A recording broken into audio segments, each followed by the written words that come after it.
وما محمد، اب لیجیے مزہ ترجمے کا. وما محمد، پیغمبر میرا کچھ نہیں ہے، بس رسول ہے.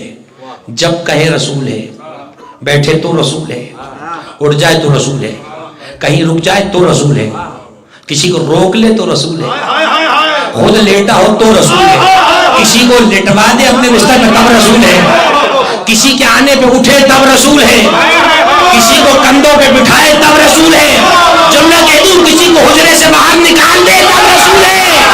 جاؤ نکل جاؤ، رسول نے باہر نکال دیا. اب جملہ کہو جیسے رسول حجرے سے باہر نکال دے، اسے دل میں بٹھانا بے وقوفی ہے، اسے دل میں نہ بٹھانا، حضور نے نکال دیا. جاؤ، جو پیغمبر کی بزم سے نکالے گئے وہ دل میں بٹھانے کے قابل نہیں. بس میرے عزیزوں، پیغمبر ہر وقت رسول ہے، پیغمبر کی اطاعت کرو، یہ جو کہے اس کی اطاعت کرو. پھر کہا کہ صرف کہے نہیں، جو یہ کرے اس کی بھی اطاعت کرو. اس کا کرنا اس لائق ہے کہ اتباع ہو. یہ اگر فجر پہ جاتے جاتے کہیں رک کے کھڑا ہو جائے نماز سے پہلے، تو وہاں کھڑا ہونا پیغمبر کی سنت ہے. ایسی نہیں سلمان محمدی کو دیکھا گیا کہ زہرا کے دروازے پہ آتے تھے، فجر سے پہلے آتے تھے، کیونکہ دیکھتے تھے کہ نبی فجر سے پہلے اس کے دروازے پر آتے ہیں. سنتے ہیں کہ سلمان تہجد گزار تھے، داڑھی سے صاف کرتے تھے ایک در تمام رات. سنتے ہیں کہ سلمان تہجد گزار تھے، داڑھی سے صاف کرتے تھے ایک در تمام رات. اس عبادت کا لطف ہی اور ہے میرا عزیزوں. یہ مزہ جس کو لگ جائے اسی کو پتا ہوتا ہے. جبریل سے پوچھو چکی چلانے کا مزہ کیا ہے، میکائیل سے پوچھو جھولے جھلانے کا مزہ کیا ہے، حسنین کریمین کو رستے میں نور کے ذریعے سے لے جانے کا مزہ کیا ہے. فرشتہ قدیر تصویر میں لگتا ہی نہیں ہے، کبھی جھولا جھلانے آ جاتے ہیں، کبھی لوری سنانے آ جاتے ہیں، کبھی چکی چلانے آ جاتے ہیں. اِنَّا لِلَّهِ تَعَالَى مَلَائِكَةً سَيَّارَةٌ بَيْنَ السَّمَاءِ وَالْأَرْضِ يَسْتَخْدِمُونَ لِمُحَمَّدٍ وَآلِ محمد. سلمان اللہ کے کاموں سے تعجب نہ کیا کر. اللہ نے کچھ فرشتے ایسے بنائے ہیں جو زمین و آسمان کے بیچ چکر لگاتے رہتے، ان کا کام ہی یہ ہے کہ آل محمد کی خدمت کرے. ایک جملہ کہہ دیتا ہوں، عزاداروں کی خدمت کرنے والے، یہ فرش ادا کو بچھانے والے، یہ اگلی مجلس سے پہلی مجلس میں پہنچ کے انتظام کرنے والے، یہ اپنے کو مرتبے میں کم نہ سمجھے، مرتبے میں کم سے کم فرشتوں کے برابر ہیں. جو جھولے کی خدمت کرتے تھے یہ فرش ادا کی خدمت کر رہے ہیں. اپنے مرتبے کو پہچان، قدر کیا کرو ہر اس شخص کی جو فرش ادا کو بچھانے میں تعاون کرتا ہے، جو فرش ادا کو منظم کرتا ہے، جو مجلسوں کو منظم کرتا ہے، اس پیغام کو ادھر سے ادھر پہنچاتا ہے، جو فرش ادا کے لیے اپنی توانائی صرف کرتا ہے. چھوٹا مرتبہ نہیں ہے. تمہارا اور ہمارا اجر مادر حسین کے ہاتھ میں ہے، اور مادر حسین چونکہ خود کوثر ہے، وہ جو دیتی ہے بڑھا کے دیتی ہے، جو دیتی ہے وہ خود مصدر خیر ہے. سارا خیر نکلتا ہی زہرا کے گھر سے. یاد رکھا کرو میرے عزیزو، فرش ادا کی خدمت کرنے والوں کا بھی مرتبہ کم نہیں ہے. ان کے بھی ہاتھوں کو چوما کرو، اس لیے کہ جو ہاتھ حسین کے ممبر کو چھو جائے، جو ہاتھ علم کو منظم کرنے میں لگ جائے، جو ہاتھ فرش ادا کو بچھانے میں لگ جائے، کون سا فرش لکھ دیا یہ نابل مبدہ میں شیخ سلیمان قدوسی حنفی نے کہ جس جگہ ذکر آل محمد ہو رہا ہوتا ہے، جب لوگ اٹھ کر چلے جاتے ہیں، صاحب ایک مجلس ابھی ہو رہی ہے آپ کے گھر میں، ایک مجلس آپ کے جانے کے سب کے جانے کے بعد ہوتی ہے، یہ والی میں ہم ہیں، اس میں نہ جانے کون ہوتا ہے.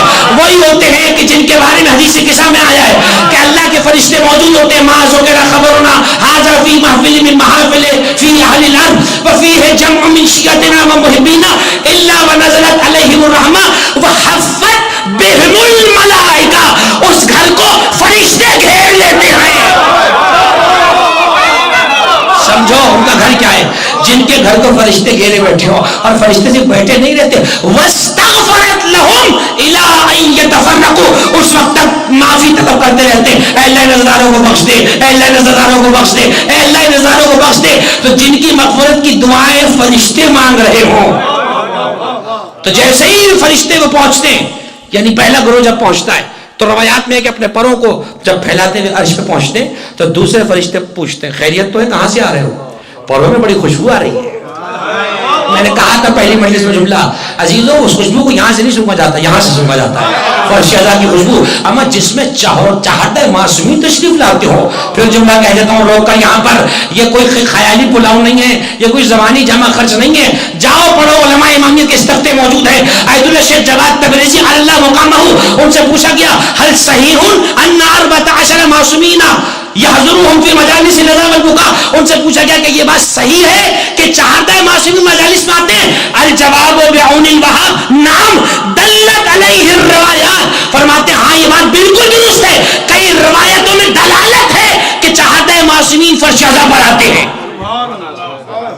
یہی جواب آیت اللہ شیخ جواد تبریزی کا ہے, یہی جواب شیخ بشیر نجفی کا ہے, یہی جواب اکثر علماء کا ہے. حتیٰ اغیث سیستانی کا استفتہ موجود ہے, ان سے پوچھا گیا کہ نام ھذا امر ممکن, کہتے بالکل ممکن ہے. جب تمہارے اما ابا کی روحیں ادھر ادھر گھوم سکتی ہیں تو جو کائنات کے مالک ہیں ان کی روحوں کو آنے میں کیا مانے ہے.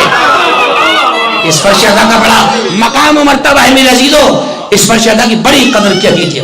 اس فرش ازا کو ہر ایسی چیز سے پاک رکھنے کی ضرورت ہے جس سے اس فرش ازا کو رتی برابر بھی نقصان پہنچ سکتا ہو. اس فرش ازا پہ آنے والا ہر مومن بڑا ہے, اس پہ ہر آنے والا فرد بڑا ہے, اس لیے کہ وہ مہمان ہے زہرا کا. تو فرشتے پوچھتے کہاں سے آ رہے ہو, کہ فلاں جگہ سے آ رہے ہیں. ذکر محمد و آل محمد ہو رہا تھا تو وہ فرشتے فوراً پوچھتے ہیں کہ کیا ابھی وہ لوگ بیٹھے ہوئے ہیں, کہا لوگ تو چلے گئے. کہ وہ جگہ باقی ہے, کہاں وہ جگہ تو باقی ہے. تو وہ ملائکہ کا گروہ کرتا ہے اور اس جگہ پہ اپنے پروں کو مس کرتا ہے تاکہ اس ذکر کی برکت ان تک بھی پہنچ جائے. سوچو اب میں اس فرش کو فرش ازا کہوں یا عرش ازا کہوں. جملہ آپ کی خدمت پیش کر رہا ہوں. ہم نے چھوڑ دی عرش پہ جانے کی تمنا جب سے ہمیں فرش ازا نصیب ہوا, جب عرش والے یہاں آ رہے ہیں. اب مجھے کیا پڑی ہے میں عرش پہ جاؤں, عرش والے یہاں آ رہے ہیں.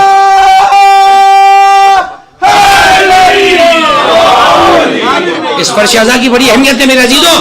یہ رسم نہیں ہے, عبادت نہیں ہے کہ شیعہ ہوں تو کرنا پڑے گا, شیعہ ہوں تو اس میں ننگے پیر نہیں پڑے گا. نہیں میرے عزیزوں, اس کا بڑا تقدس ہے. اس کا تقدس سب کے سامنے بھی ہے, سب کے پیچھے بھی ہے. اگر اکیلے بھی کبھی آ رہے ہو فرش ازا رک جاؤ, یہ وہ مصلی ہے جہاں پہ 14 معصومی تشریف فرمائے, جہاں اپنی شان کے مطابق زہرا تشریف فرمائے, جہاں اپنی شان کے مطابق رسول اللہ ہے, جہاں اپنی شان اور اپنے مرتبے کے مطابق, اپنی کیفیت کے مطابق آپ کے اور میرے 11-12 امام تشریف فرمائے.